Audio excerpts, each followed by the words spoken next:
Bonjour, nous sommes en 2021 dans le site de l'Institut Docteur Angélique et nous sommes dans une série de vidéos consacrées aux commentaires des psaumes et j'en suis rendu au psaume 47 qui est un psaume qui n'est pas du roi David mais que le roi David a probablement voulu mettre aussi dans le recueil des psaumes parce que il appréciait la haute poésie des fils de Corée, ça veut dire des prêtres du temple d'une famille très noble, une famille de la tribu de Lévi, et qui avait un talent extraordinaire. C'est une famille qui est bien connue dès l'époque de Moïse, parce que leur ancêtre, à un moment donné, s'était montré arrogant et avait dû périr. Mais les descendants, eux, au contraire, s'étaient montrés fidèles serviteurs du temple de Dieu, et ils étaient rentrés en communion avec David, qui lui aussi avait ce feu dans le cœur pour Dieu. Alors, ce psaume 47, on peut l'intituler « Les deux royautés du Christ ». Parce qu'en effet, il faut savoir que ce genre de commentaire que je fais n'est pas au sens littéral. Au sens littéral, le roi David ne pouvait connaître que Dieu en tant que créateur puissant, extraordinairement puissant de l'univers. Nous avons maintenant, grâce à Jésus-Christ, une deuxième révélation sur la royauté du Christ qui d'ailleurs nous éclaire profondément sur ce qui s'est passé au tout début de l'univers quand les démons se sont révoltés contre Dieu. Alors, je voudrais commencer la lecture et le faire en comparant toujours ces deux royautés du Christ, le Verbe de Dieu. Je dis bien deux royautés parce qu'il est roi selon les deux aspects. Il ne faut pas opposer l'un à l'autre, mais le deuxième aspect est évidemment la révélation ultime, celle de son cœur. Tous les peuples battaient des mains, acclamaient Dieu en éclats de joie. C'est Yahvé, le Très-Haut, le Redoutable, le grand roi sur toute la terre. Il tient les peuples sous notre joug et les nations sous nos pieds. Il faut savoir que, au début de l'histoire du peuple hébreu, avec par exemple Moïse, mais même un petit peu avant, Dieu n'a pas révélé tout de lui-même. Je sais que les musulmans disent « c'est pas vrai ». C'est la même religion qu'était à Adam et Ève, à Noé, à Abraham, à Moïse, à Jésus. C'était l'islam. Et ils disent, regardez, notre religion est au juste milieu. Elle exalte la gloire de Dieu.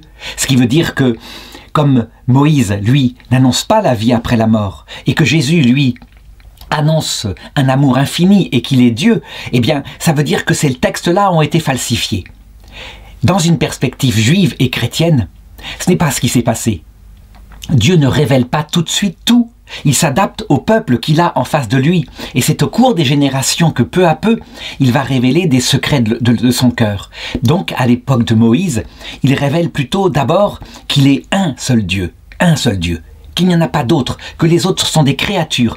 Et il insiste là-dessus en interdisant justement tout honneur à toute créature.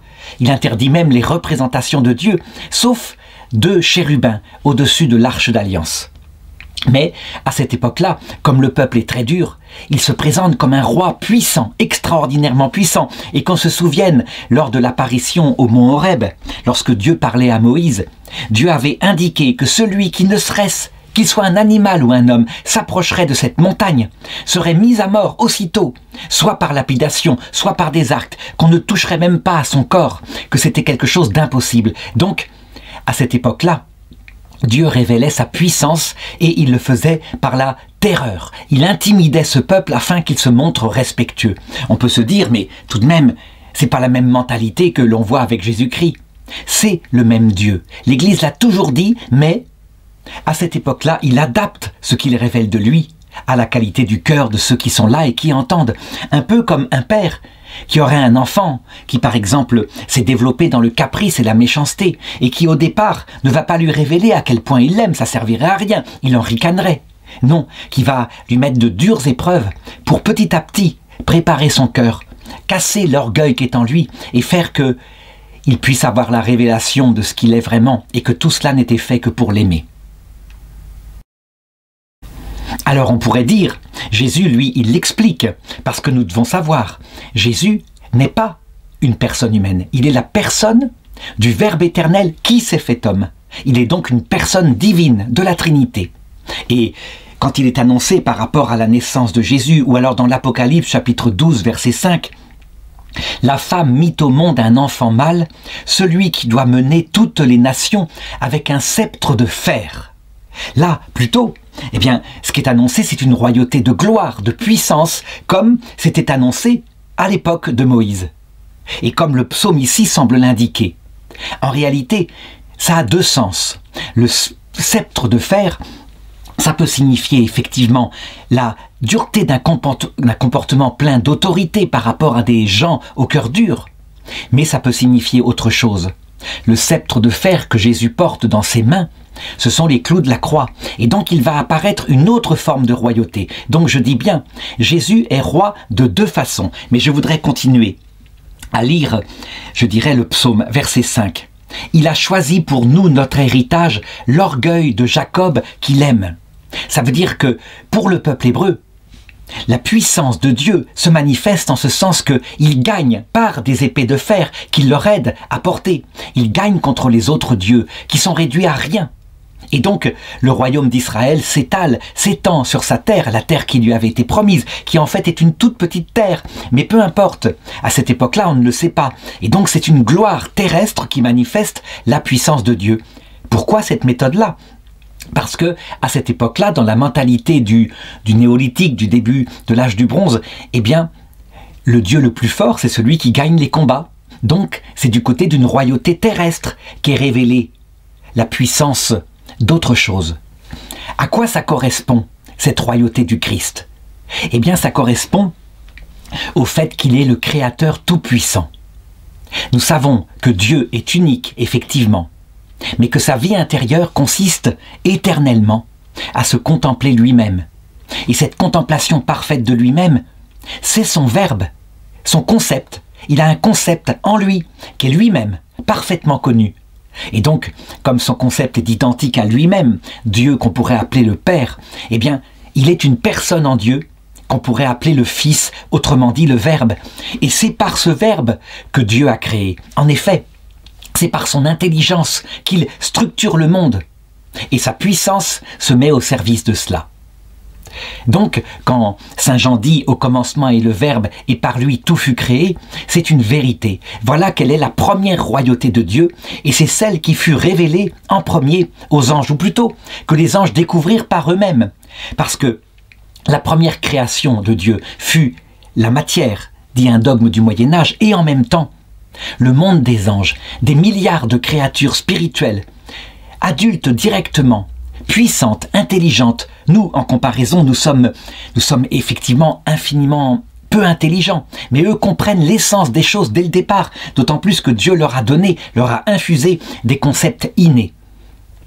Et donc les anges, quand ils sont comme ça, qu'ils comprennent qu'ils existent, la première chose qu'ils font, c'est de se prosterner en remerciant celui qui les a créés, qu'ils ne voient pas face à face. Mais ils savent, ils sont logiques, ils ne se sont pas créés eux-mêmes, et donc il y a un créateur.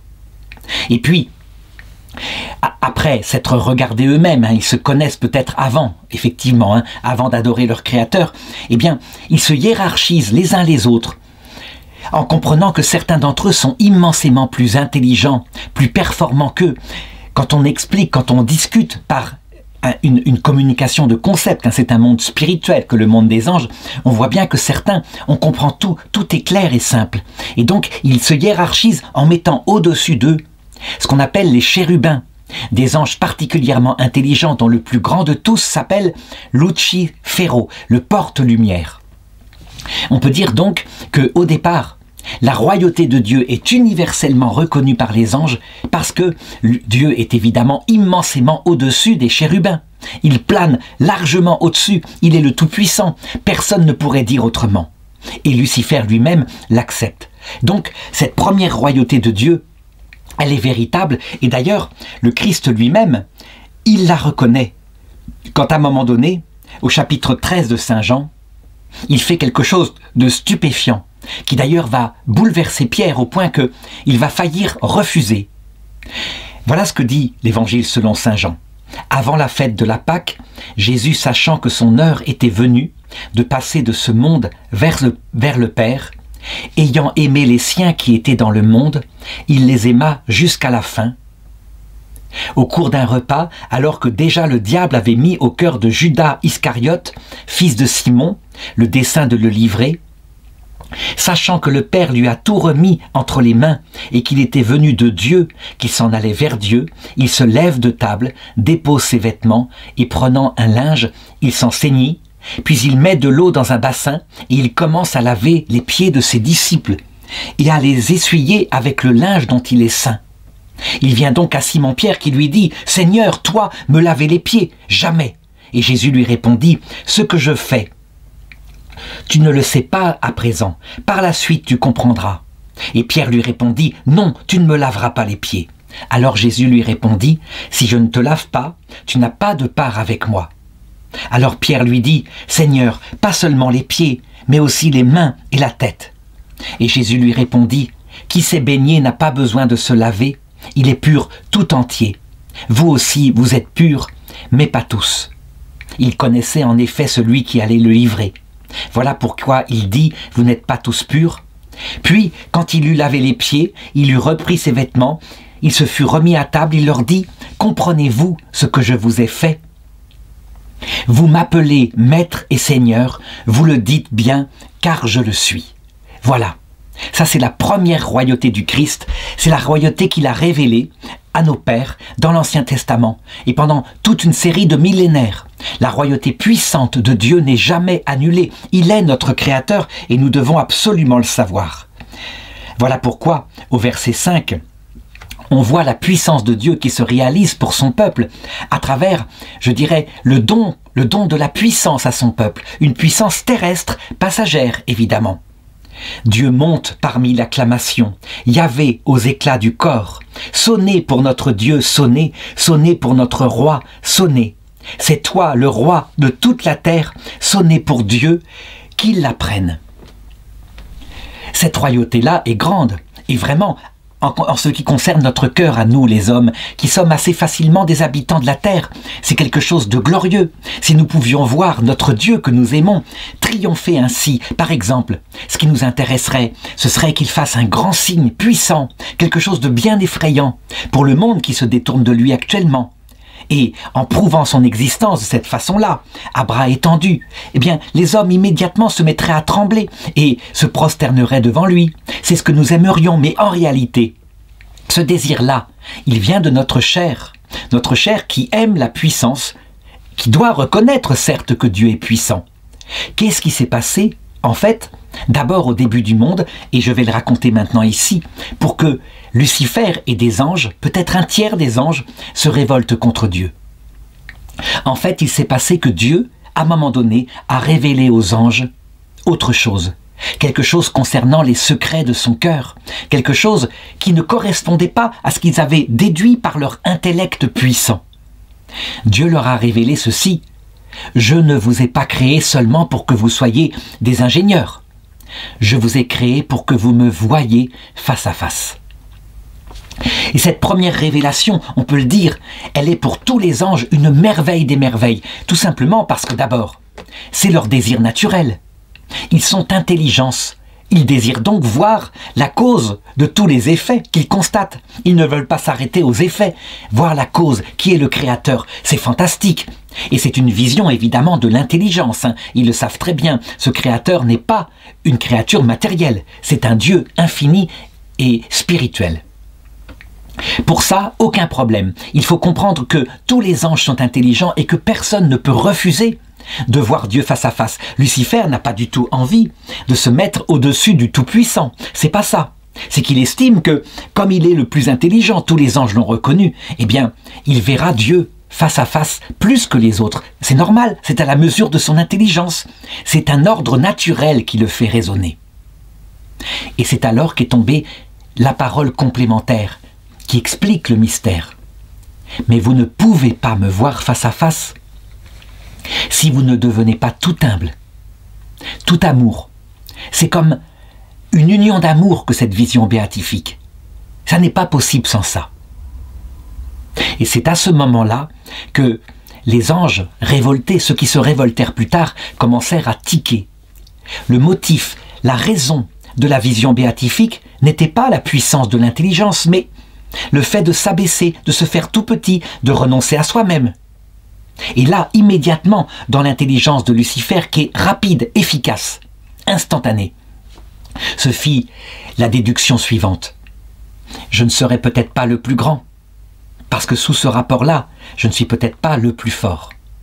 Mais ce qu'il y a de plus terrible, et ce qu'il se mit à dire parmi tous les anges, c'est que le projet qu'ils avaient dans leur esprit, que Dieu leur avait infusé, de création future, d'une petite créature avec un corps matériel très fragile, peu intelligente, mais capable de donner la vie, et de s'occuper tendrement des enfants, de les éduquer dans l'amour de Dieu, le projet de l'homme, mais au-dessus de tout, de la femme qui porterait l'enfant, dont évidemment, du coup, le cœur animal, lié à ce cœur spirituel, serait plus du côté de la tendresse.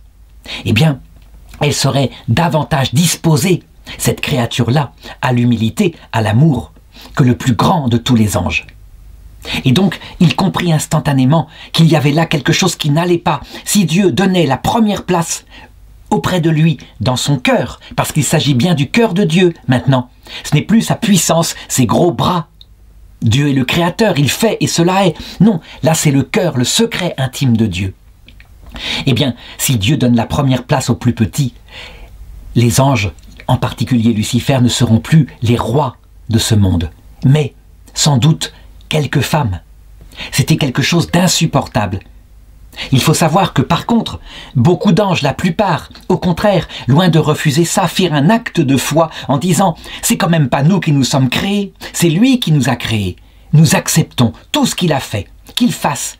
Il nous a donné l'être, nous ferons ce qu'il a dit. » Et ils firent un acte de petitesse, d'obéissance, ce qu'on appelle la kénose pour les anges, ça veut dire l'abaissement de soi, parce que ce n'était pas évident. C'est effectivement stupéfiant ce que le roi leur demande. En fait, c'est comme s'il leur demandait d'organiser un monde absolument génial, hyper intelligent, avec les atomes, les molécules, la vie qui apparaîtrait, et qu'ensuite il donnerait le gouvernement de ce monde à la femme de ménage qui était là, qui n'était pas ingénieur du tout. Eh bien, les bons anges acceptèrent, tandis que Lucifer et ses anges dirent « Nous ne servirons pas, pas question ».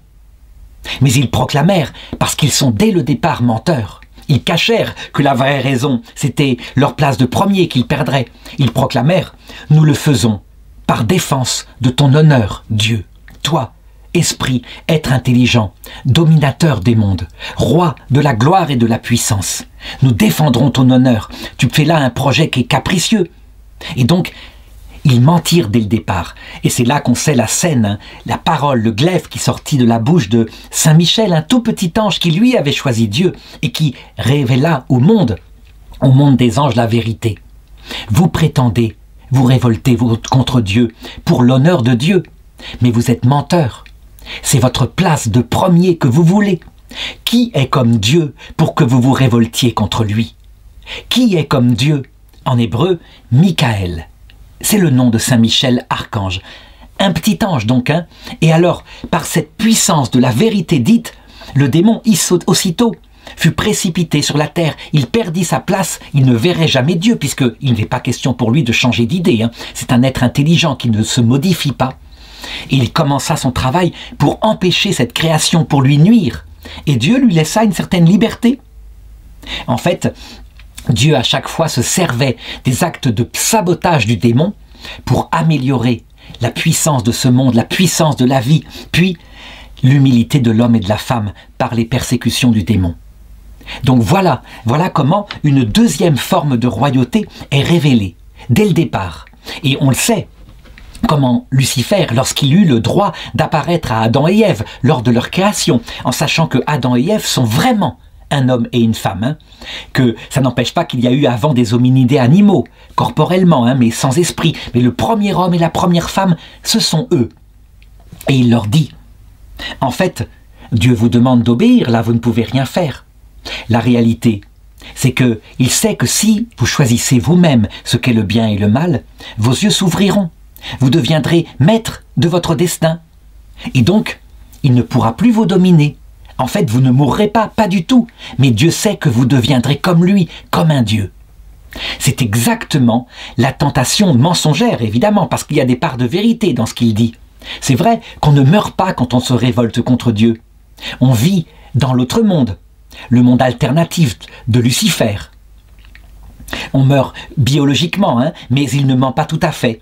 Et en même temps, là où il ment énormément, c'est que Dieu ne veut pas que nous obéissions pour nous dominer. C'est pas ça. Dieu, il nous domine. Sa royauté, elle est là. Elle est puissante. C'est que Dieu ne peut pas faire autrement. C'est ce que Jésus dit au Père. Père, s'il est possible que cette coupe passe loin de moi, mais non pas ma volonté, mais ta volonté. Il faut que j'explique cette deuxième royauté de Dieu. Dieu, le Tout-Puissant, le même, est en même temps, dans sa Trinité, dans sa vie intime que Lucifer ne connaît pas, infiniment humble. C'est quelque chose d'absolument stupéfiant, que d'ailleurs, je voudrais raconter à travers l'histoire du lavement des pieds, la suite, ce que dit Jésus à ses apôtres. Hein. Donc, verset 13, je disais tout à l'heure, vous m'appelez Maître et Seigneur, vous faites bien, je le suis. Donc Dieu est le Tout-Puissant.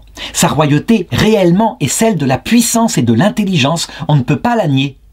Mais, si donc je vous ai lavé les pieds, moi, le Seigneur et le Maître, vous aussi, vous devez vous laver les pieds les uns des autres. Car c'est un exemple que je vous ai donné, pour que vous fassiez vous aussi, comme moi j'ai fait pour vous.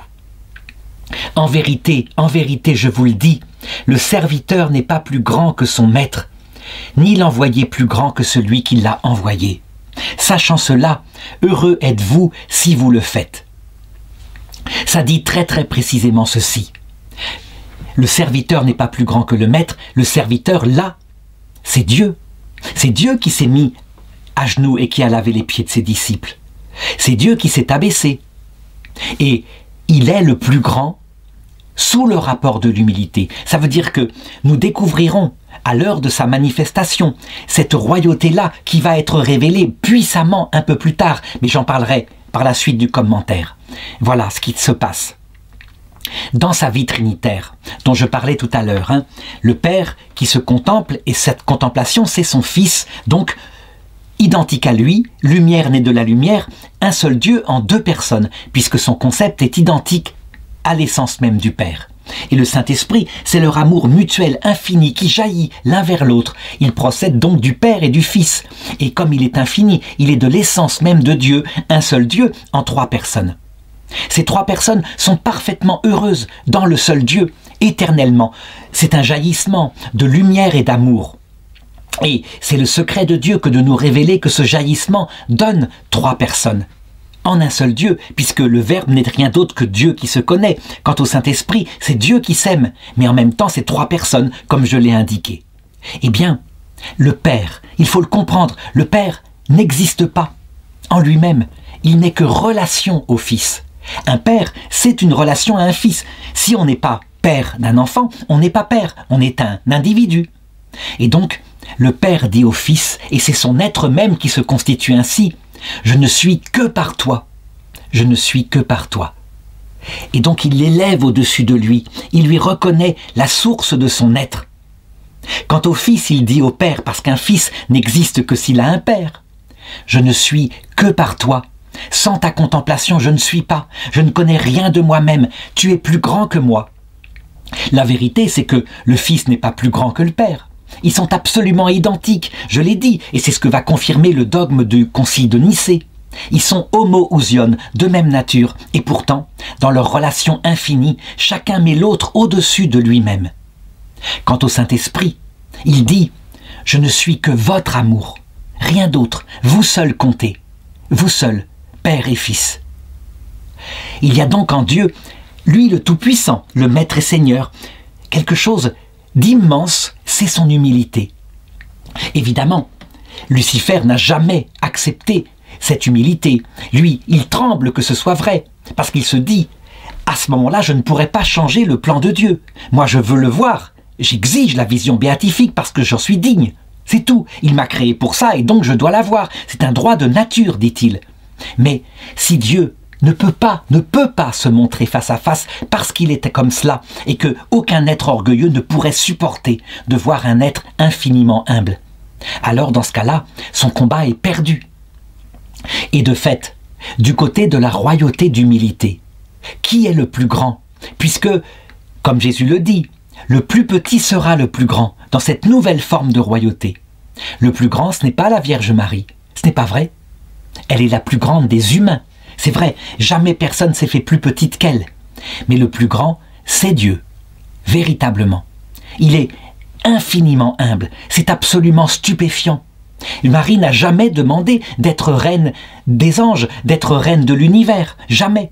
C'est Dieu, quand il a vu la manière dont elle s'était abaissée, qu'il l'a accueillie au ciel, qu'il l'a couronnée reine de son cœur, comme il l'avait dit. Ça veut dire qu'en fait, Dieu, tout-puissant, lui qui se fait tout petit, a élevé Marie, non pas à son niveau, comme son épouse mystique, mais au-dessus de lui, comme le ferait un mari aimant pour sa femme.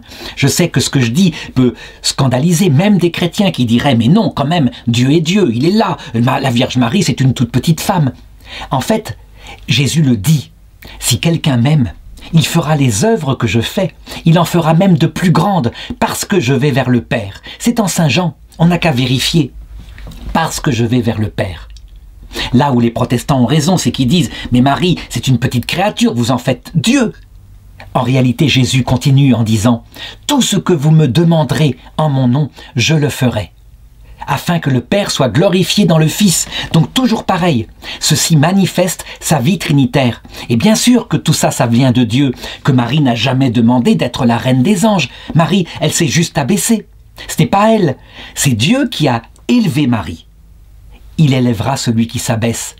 Et de cette manière-là, si on veut comprendre, il faut considérer ce que pourrait faire par exemple un mari qui aime sa femme de tout son cœur, comme par exemple ce roi musulman qui construit le Taj Mahal. Sa femme, qu'il aimait de tout son cœur, était morte. Et donc il décida de faire pour elle un tombeau grandiose, unique, magnifique, qui manifesterait son amour. Et il construisit le Taj Mahal. Voilà comment Dieu se comporte par rapport à nous si nous nous abaissons. Cette royauté-là est la vraie royauté du Christ, bien plus grande que celle que chantent ici les fils de Corée. Et donc, je voudrais reprendre les choses à ce moment-là, en regardant exactement ce qui nous est révélé à nous, chrétiens. Verset 9. Dieu, il règne sur les païens, Dieu siège sur son trône de sainteté. À la croix, lorsque Pilate, pour se venger des Juifs, qui les a énervés parce qu'ils l'ont poussé à mettre à mort cet homme qui n'avait rien à se reprocher, qui était pour lui un doudingue, qui parlait d'un royaume céleste et qui ne voulait pas du tout régner sur terre. Il fait mettre au-dessus de Jésus un écriteau où il y a marqué « Inri ». Inri qui signifie en fait, ça c'est l'abréviation, Jésus de Nazareth, roi des Juifs. Jésus, c'est en latin, Jésus Nazareth, la déclinaison je ne la dirai pas comme ça, mais Judeorum Rex.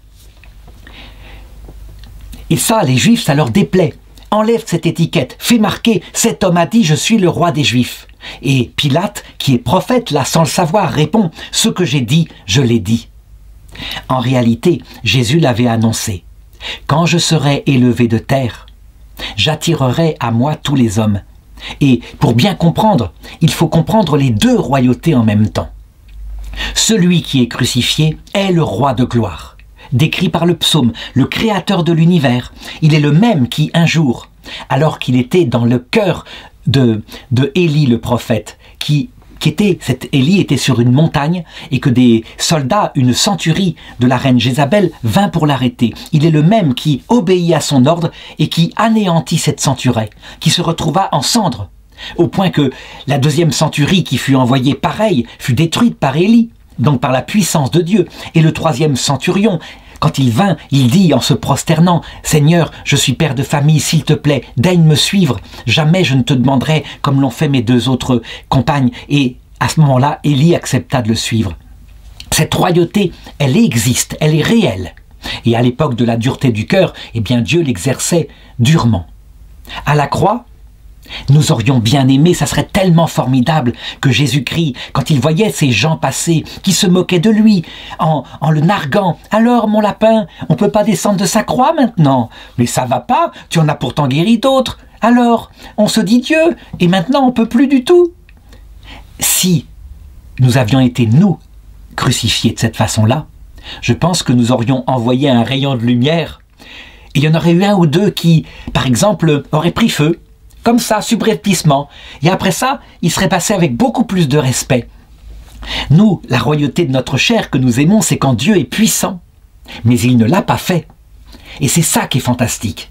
Quand nous contemplons que le roi de ce monde, celui qui tient notre existence dans ses mains, accepte d'être crucifié. Il a des clous plantés dans les mains et il ne se sert pas de sa puissance. Alors nous comprenons qu'il est en train de révéler une autre royauté qui est immense et qui attire évidemment tous les païens. Il règne sur les païens. Qu'est-ce qui s'est passé? Ce message-là qu'il a manifesté tout de même par un tout petit peu de puissance au moment de sa mort. Donc un peu de ténèbres sur la terre. Mais c'est tout. Et puis un vague tremblement de terre, tout petit, qui a fait une faille et qui a déchiré le rideau du temple. Voilà, pas plus, mais on a senti ce séisme. Donc, sur Terre, très peu de manifestations. Ah si, il y a eu quand même quelques corps de saints qui, paraît-il, ont ressuscité, et des gens qui en ont parlé, qui les ont vus. Oui, mais ils sont pas restés. Personne ne les a vus entièrement. Si on avait pu voir le prophète Isaïe tout d'un coup ressuscité en lumière et planer lumineux dans la ville, ben ça se serait su. Non, c'était très discret. La royauté du Christ ne se montre pas sur terre, de l'extérieur, loin de là. Elle se montre dans les cœurs. Tandis que dans l'autre monde, là où étaient les morts de l'Ancien Testament qui attendaient depuis des milliers d'années, là ça a été un cortège de victoire absolument fantastique. Il est descendu avec le bon larron, il les a illuminés, il leur a donné la vision béatifique. Et il faut imaginer le démon, lui, le même Lucifer dont je parlais tout à l'heure, qui évidemment a vu qu'il s'était fait avoir, qu'en fait il avait tué sans doute le roi de gloire, et qu'il perdait son pouvoir. Lui, il pensait qu'il régnait sur l'humanité à jamais, que Dieu se refusait à eux, qu'ils n'auraient pas la vision béatifique. Ils étaient tous méchants, tous ils avaient péché, donc aucun ne pouvait l'avoir. D'un coup, ils sont entrés dans la vision béatifique. Ça a été la grande défaite de Lucifer. Lui, l'orgueilleux, ne comprenant pas que Dieu était tellement humble qu'il pouvait se faire homme et mourir sur une croix. Voilà la haine et la colère de Lucifer. Piégé naïvement, comme un gamin, lui le plus intelligent de tous, par ce mystère de l'humilité. La royauté de Dieu a conquis l'Empire romain en 300 ans, donc l'empire de fer avec des hommes au cœur dur qui, quand ça rigolait pas, quand il y avait une petite révolte, étaient capables de crucifier des gens sur 30 km, un crucifié tous les 50 mètres, c'était comme ça. Cet empire de fer en 300 ans, d'abord autorise le christianisme à titre, je dirais, deux autres religions, puis impose la religion chrétienne à tous ces sujets. C'est quelque chose de fantastique, hein. Il a suffi de 300 ans. Donc Dieu, il règne sur les païens, Dieu siège sur son trône de sainteté. Qu'est-ce qui a fait que peu à peu les païens, d'abord des esclaves, puis ensuite des hommes, des femmes surtout, des femmes de la haute classe se sont convertis au christianisme? Ben, c'est que l'abîme de ce qu'ils entendaient là attirait l'abîme de leur cœur. C'est comme si leur cœur, qui était un gouffre vide, qui n'avait pas besoin de gros muscles pour trouver le bonheur, mais qui avait besoin d'un Dieu infini, mais qui soit amour et humilité, était aspiré par lui. Et il envoyait son Esprit Saint qui provoquait ce feu dans le cœur. Et un à un, on voyait les flammes s'allumer dans les cœurs de ces citoyens romains. Et ils devenaient disciples du Christ. Verset 10. Les princes des peuples s'unissent. C'est le peuple du Dieu d'Abraham. À Dieu vont les pavois de la terre. Au plus haut, il est monté. La royauté du Christ par son humilité est infiniment plus grande que les gros bras de Dieu par sa création. Voilà pourquoi les chrétiens, ne fêtent plus tellement le samedi, jour de la création. On pourrait le faire, hein, ça serait une reconnaissance extraordinaire, mais ils fêtent plutôt le dimanche, jour de la rédemption, où Dieu a manifesté l'autre royauté qu'on ne pouvait pas soupçonner, la royauté du cœur humble, le cœur infiniment humble qui attire à lui tous les hommes. Alors je conclurai en disant, actuellement, il faut le reconnaître, ces deux royautés du Christ continuent de diviser jusque dans l'Église. Depuis le Concile Vatican II, Dieu a décidé apparemment par son Esprit Saint de rappeler à l'Église qu'il ne fallait pas seulement adorer Dieu comme le grand roi de gloire sur des autels surélevés et nous prosterner avec la crainte du moindre péché, qu'il fallait considérer qu'à la Sainte Seine, il avait fait un repas, et qu'à la croix, il avait fait un sacrifice. Mais un repas, ça voulait dire un mystère d'intimité et d'amour.